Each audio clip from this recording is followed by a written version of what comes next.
A recent grand jury report alleges that the Arvin City Attorney Nathan Hodges is overcharging the city. I'm Priscilla Lara, your Arvin neighborhood reporter. That report revealed financial irregularities in the city, but Hodges is pushing back against those findings. This report is a surprise and an embarrassment to the city of Arvin and its residents. Arvin residents expressed dismay with the grand jury report's findings at Tuesday's city council meeting. Also frustrated with the findings was City Attorney Nathan Hodges, whose billings to the city were brought into question by the grand jury. I think the thing that's been misrepresented is a lack of transparency.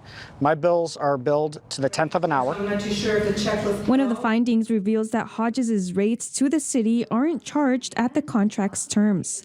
And though he says that's true, he says that's because the rates being charged are lower than what the contract allows.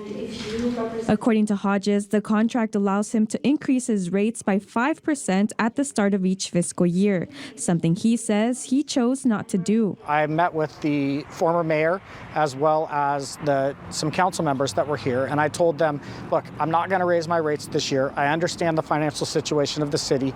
It's not necessary for me to do under the contract, so I didn't do it. The report also alleges that nearly 100% of the services were performed by the lead attorney and that no work was assigned to paralegals.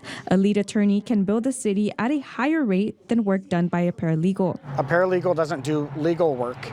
That would be the illegal practice of law. Typically, paralegals, when I use them, it's for things such as litigation. But the report isn't the only one questioning his charges. At the last city council meeting, Arvin Mayor Olivia Calderon requested to delay the payment of his invoice until she discussed those charges with him. Hodges says the city has had that invoice since January 2nd, and this is the first time he's heard that there are issues with it. According to him, the items in question were the redrafting of all the council policies and procedures, as well as an attachment council members can use to receive direction on how to request to add something to an agenda. Hodges says he has yet to meet with Mayor Calderon to address her concerns regarding his billings, but says he is open to answering any questions she may have.